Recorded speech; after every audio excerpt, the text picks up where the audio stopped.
Hello everybody, welcome back to another episode of our Let's Play Sid Meier's Civilization Beyond Earth Rising Tide as the Chungsu. So, we're doing pretty well. We've got, looks like, how many cities do we have now? Is it just the two? Okay, we have 2 cities and an outpost. We have, this is YOUUUU. And yeah, so it just started growing. I'm pretty pleased with the positioning of that particular outpost. I think it's going to develop into a mighty fine city. It is a bit far away, but that's okay. I think we can deal with that.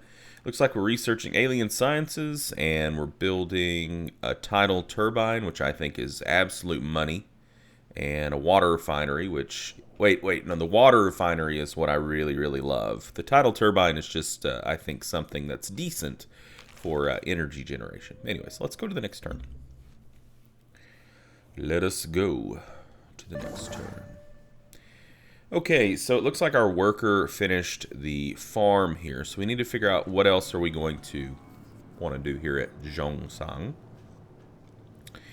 Well, right now we have 8 different workers, but citizens. So we work this tile automatically, which means we have the rest of the 8 are all assigned through here. We already have plans to put our 9th one here. What we could do is we could build a mine here. Could go ahead and purchase that plot of land right there to build a mine. Is a thing we could do. Let's see. Is that pretty much it for us? Is that pretty much it? Won't let me move the map. I'm not sure if we can actually get up to this xenomass here. I'm just not sure. Oh, there we go. Could we work this xenomass?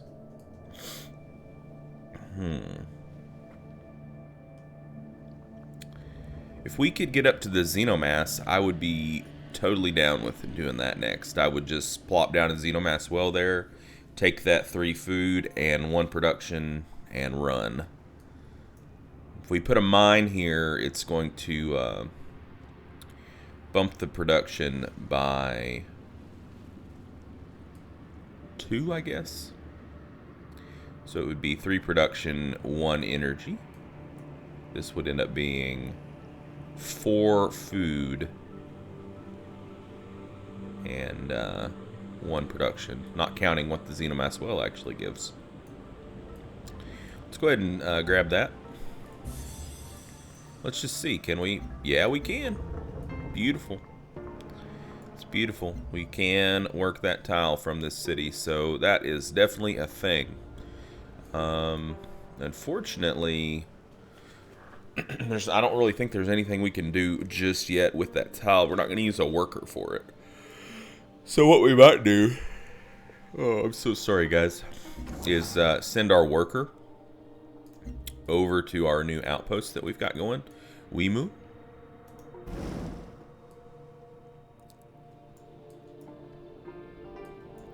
Since we're kind of in a holding pattern here in terms of workers, we need work barges for here to get the energy out of that. We need xenomass well, just things that we can't really do with our worker. Okay, who needs orders? Who needs my orders? This cutter.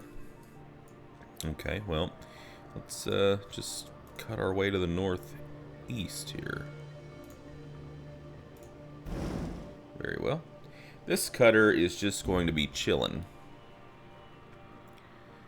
Okay, next turn we should finish that turbine.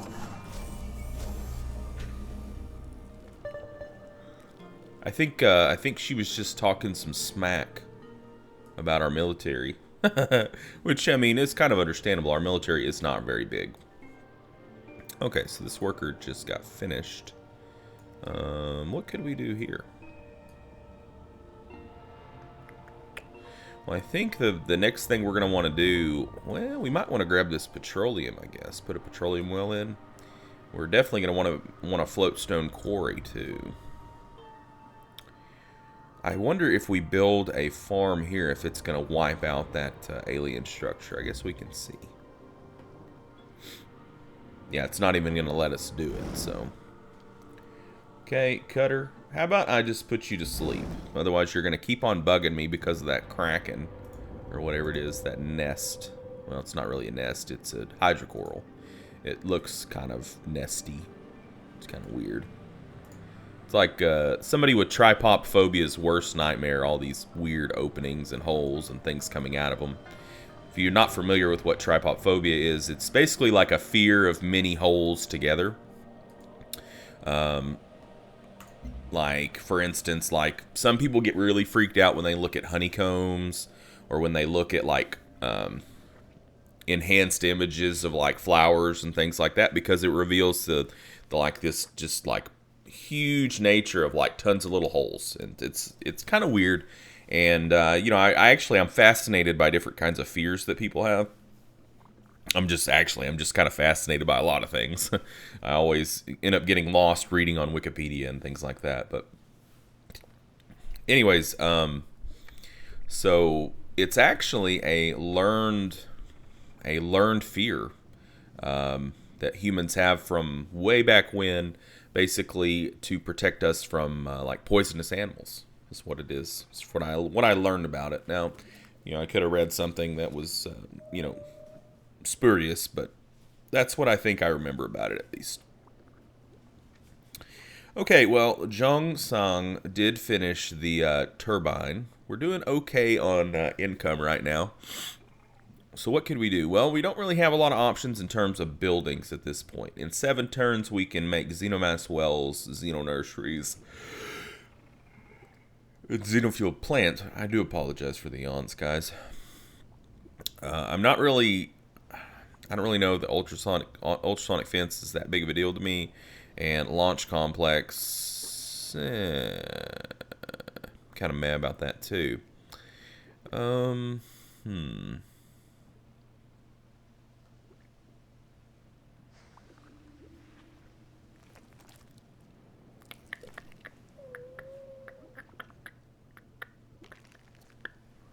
We could do some military.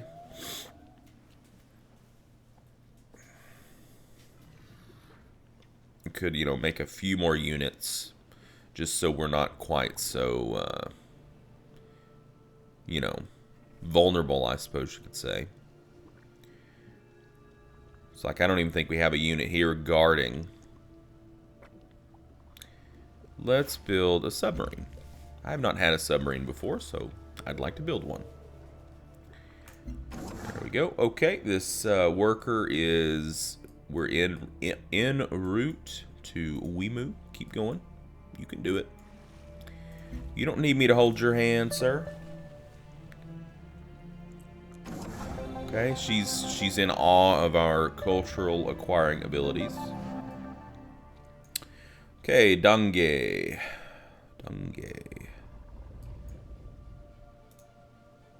Oh, we can do the work barges. Duh. I thought a work barge, I was in Civ 5 mode, thinking that a work barge was a vessel that you actually produced. And I was actually thinking in my head, I was like, why don't I see this in the production? So, newbie rookie moment, I suppose you could say. I'll own it. I'll own it. I am definitely a newbie at this game. And generally at most Civ games, I've not really ever pushed myself to be amazingly good at Civ. I enjoy Civ, don't get me wrong, I really do enjoy Civ, all of the Civ games, but it's never been something that it doesn't really capture my attention the way some other games do. Like, it's kind of weird. I'm much more into games like Crusader Kings 2 and Europa Universalis 4 and Dwarf Fortress. Games that I would think are arguably a little bit more like difficult because of their variability. But, you know, I don't know. That could just be my bias. Quest decision. The rudder works by creating controlled areas of backwash, counter drag, to pull the city along with the currents. While inefficient for speed purposes, the after effects of this drag are large areas of churned up seabed exposing substrates and life forms that were invisible before the city passed by. Our marine biologists are overjoyed at the opportunities to explore these ecosystems. Now, after many field tests, our hydro engineers have created a scheme to realign the rudder fins to reduce drag and improve the speed the city can achieve. However, this would greatly reduce the backwash effects and leave our academics with much less area to survey. So if we keep it status quo, maintain the current alignment drag, we get +1 science from the rudders. If we realign them, we lose some of that production cost to move the cities. Now here's the thing. I don't necessarily know that we're going to be moving the cities that often. From what I'm seeing right now, I don't know that it's necessary. For me. But maybe I'm wrong. I still think this is better. Because this is something that that's always going to be benefiting you. This is something that, unless you're continually moving your cities, it only benefits you every so often. So we're going to maintain the current alignment drag. I'm sure the academics are going to be just over the moon. Our rudder alignment should be left alone. While more efficiency may be possible, the interest of science and the broader success of our colony is more valuable. And as a player of Civ, I tend to really weigh my decisions very heavily towards science and teching up really quickly, if at all possible. That's just me, though.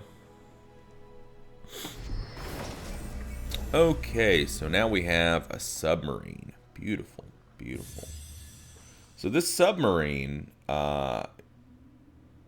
it's always invisible. So why wouldn't we want to explore with it? How about we just tell it to explore automated? Let's just tell it to explore automated, right? Let's go. Just go and do your thing, submarine. I trust you. Oh, shit. Oh, I didn't mean to do that. Get away. Get away. Okay. Damn. That's bad. That's bad. Okay. Dongye now has 5 citizens. Let's see where they're assigned to. Okay, so we have 1 citizen here on the algae, 1 here on the farm. Okay.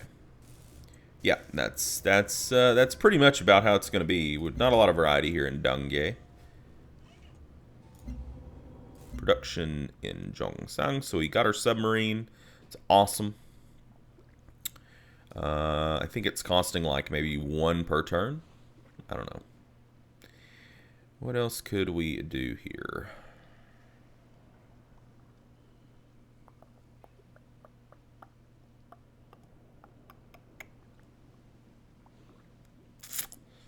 I'm tempted to build another submarine, to be honest with you. But I might just build a cutter and have it just stationed here. But as I've mentioned in previous videos, I really prefer to have ranged here so that you can do like a double ranged attack with your base and the unit. So which means we could go with a cruiser. Yeah, I think we'll go cruiser. We'll just have a cruiser stationed here. You know, Elodie wanted to talk some smack about the size of our military, which was completely understandable. So, you know, we're just taking some steps here. We don't want to get completely left behind on the military. Okay, I'm sorry I attacked you. I'm so sorry. Don't attack me back, please.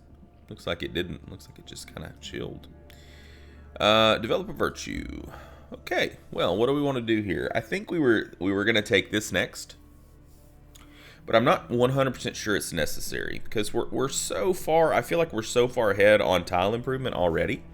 If we took it though, we would get this prosperity synergy bonus, which would give us plus 10% growth in every city. And then 1 more tier 1 virtue would give us better capital. Still don't think that's really worth. That's not bad. We do have a lot of resources. That's better early game than late game. I don't know how many wonders we're going to be building here. I really like that. That's really good. because you're going to build a lot of stuff in your capital. So when you build it in your capital, and your capital's going to get it first, more than likely, and it's going to make it so much better to make in the other places. We could also grab this, which is good. This is decent too. We could go here, but again, I just don't think that's, I just don't know that that's worth. That's dead to us. It's decent. That's good. I really want this. Maybe I'm spreading myself too thin, and if you guys think I am, feel free to chime in the comments section. I'd love to hear your input on this game. Just like if you're a veteran Civ player, feel free to give me tips. I have no real sort of massive ego in regards to this game. I try to keep my ego out of the equation when I record. Oh my, all those grizzled, toughened veterans. Anyways, what's that all about? I don't know. I try to keep my ego out of the equation when I make videos for you guys. Just simply because I don't really think it has any place in entertainment, at least not in the style of entertainment, the brand of entertainment that I'm trying to craft for you guys. I'm not trying to be like this super human player who makes all the right moves and you come to me because I'm like a guru sitting on top of a mountain. That's not what I'm going for, and I'm sure you guys realize that. Okay, well, we sure do have a lot of this. Let's look at our personality traits. We still haven't got our spy thing set up yet, so this is kind of dead. We took humanitarian. We could upgrade to this, which could help. What else could we do here? I think we were kind of looking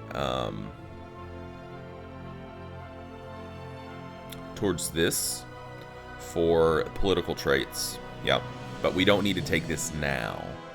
And for military, I think we were looking at colonial, since that is how we get extra city plots, is through this. That would also not be bad.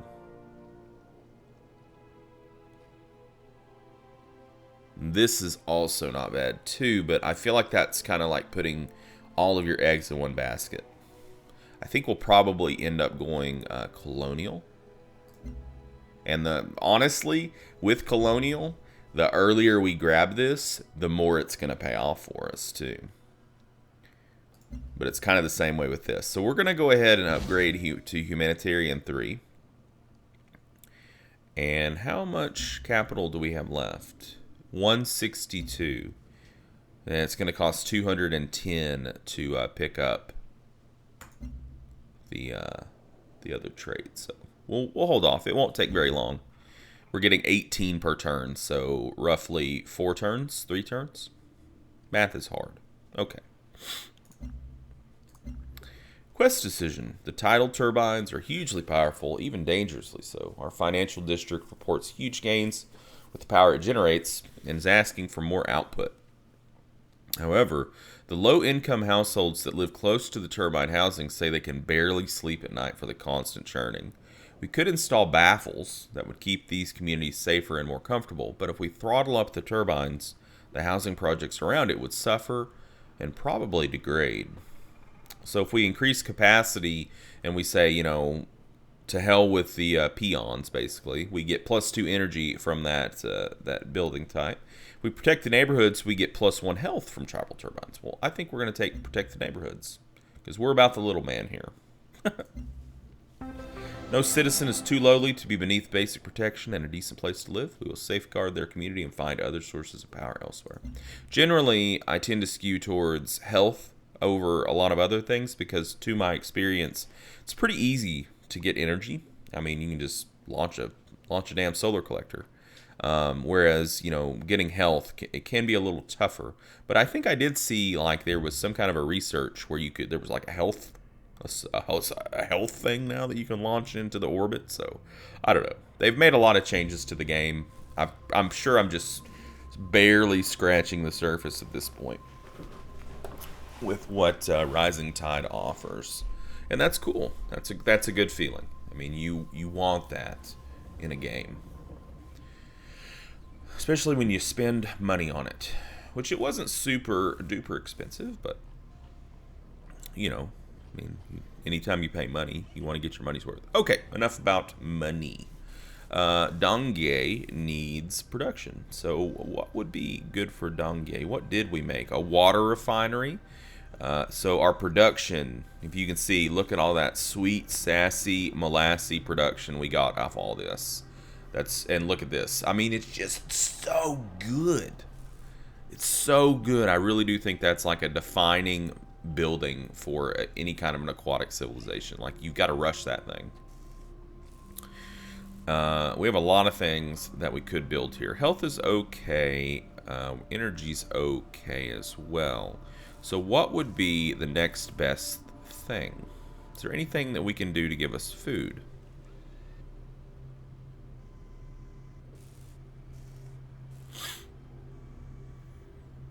I don't know that there is. I think we go dry dock, thorium reactor to push the production even higher, and then we just start like hammering out things is what we do. So let's go dry dock, and then we go to the next turn. Okay, I think that's where we're gonna put a cut in for this video. Thank you guys so much for joining me. I've really enjoyed this series and being able to like bring this to you, and I can tell you guys are enjoying it as well. So just don't forget, you know, if you've liked the video, click that like button. It helps tremendously. So thank you so much. Thank you so much, guys. Anyways, I'll catch you in the next video. Game on.